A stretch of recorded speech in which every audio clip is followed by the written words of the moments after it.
No zoroastrismo, tá? Eles também têm informações interessantes, porque você consegue identificar questões bíblicas. E alguns teólogos de meia pataca falam assim: a Bíblia apenas copiou os conceitos do zoroastrismo. Não, ela não copiou nada. É que os povos já sabiam sobre essa questão de bem e mal. Isso já está encriptado. A própria Escritura fala que isso já está dentro do ser humano. Questão de lei, de bem, de mal. Né? De acordo com o mito da criação zoroastriana, Ahura Mazda residia na luz acima, enquanto Angra Mainyu habitava na escuridão abaixo, criando 7 seres celestiais para apoiá-lo em suas boas obras. Sempre essa questão dos 7 primeiros, né? Ahura Mazda trouxe à criação os Amesha Spentas, junto com os incontáveis Yasats, para servir como anjos menores. E olha que interessante, hierarquias. Independentemente de você olhar o conceito 100% como a Bíblia explicaria, uma coisa você consegue perceber: uma fonte primordial e a criação de seres e hierarquias. Você vai perceber masculino, feminino, e a questão do bem e do mal, e o combate disso. Aí diz o seguinte: preenchendo o espaço entre luz e escuridão com perfeição, Angra Mainyu respondeu criando um número igual de opostos negativos. Já na ideia aqui do zoroastrismo, foi feito já de antemão o bem e o mal, já tipo cada um separadinho já, tá? Porque eles tinham essa questão muito dualística. Eles perderam a ideia de que tudo foi perfeito e algo se corrompeu. Tá? Então eles criaram uma ideia completamente dualística. Só que é interessante que eles sabem que tudo que o Eterno ele permitiu, uma coisa é muito clara. Isso num sonho eu tive isso muito claro. A dualidade, ou seja, o bem e o mal, ele só existe para que a luz possa resplandecer e ser valorizada e ser entendida. Ou seja, a permissão de que o mal ele exista, tá?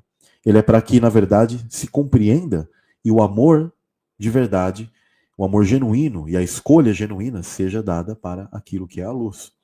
Tá? E aí ele diz o seguinte: aprisionando a humanidade em um mundo de 2 metades, dia e noite. Esse ataque a essa criação tornou o mundo um lugar imperfeito, onde o bem deve sempre lutar contra o mal. No geral, é uma história semelhante, de certa maneira, à narrativa bíblica de criação, embora uma que separa o bem e o mal em 2 personagens, em vez de uma única entidade onipotente, que é o Criador, e depois houve a queda dos anjos, do qual o mal se tornou manifesto nelas. Ou seja, tem uma diferença, né? Mas a questão dual, ela ainda imita o padrão daquilo que a Bíblia já falava.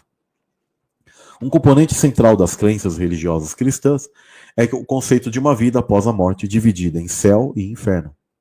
Isso forma uma dinâmica importante dentro da narrativa cristã. Aparecendo também no zoroastrismo. Os ditos de Zoroastro fornecem comentários sobre a noção de julgamento pessoal na vida após a morte. Os egípcios já tinham isso, muito antes de Zoroastro, porque na verdade todos os povos sabiam que havia um julgamento após a morte, prescrevendo um caminho para o julgamento. Todas as almas tinham que viajar por um tipo de ponte, com aqueles considerados indignos caindo nas profundezas abaixo. No entanto, em uma noção comparável justamente ao cristianismo, durante o fim dos tempos, com o mal finalmente sendo derrotado e todas as almas se levantando igualmente para serem reunidas por um futuro indefinido. Um futuro sem fim. Né? Tomando emprestado muito desses sistemas religiosos pré-existentes, a terminologia usada para descrever essas entidades dentro do Antigo e do Novo Testamento é amplamente apropriada.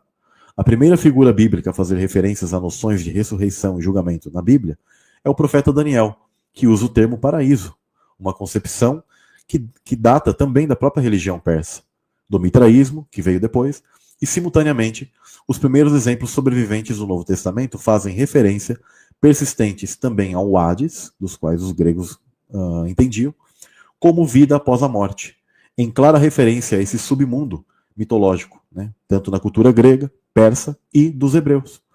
Foi sugerido que essas concepções foram passadas pela tradição judaica pelo exílio babilônico e teve uma residência na cultura pérsia zoroastriana.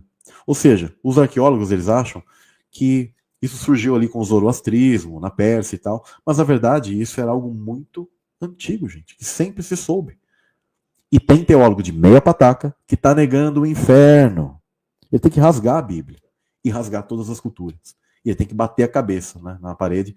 Aí depois, se esse cara perder a vida, um dia ele vai se deparar e vai falar assim: puxa, eu neguei o bem e o mal, e o julgamento, claro, daquilo que Deus ele deixou muito claro sobre essa questão.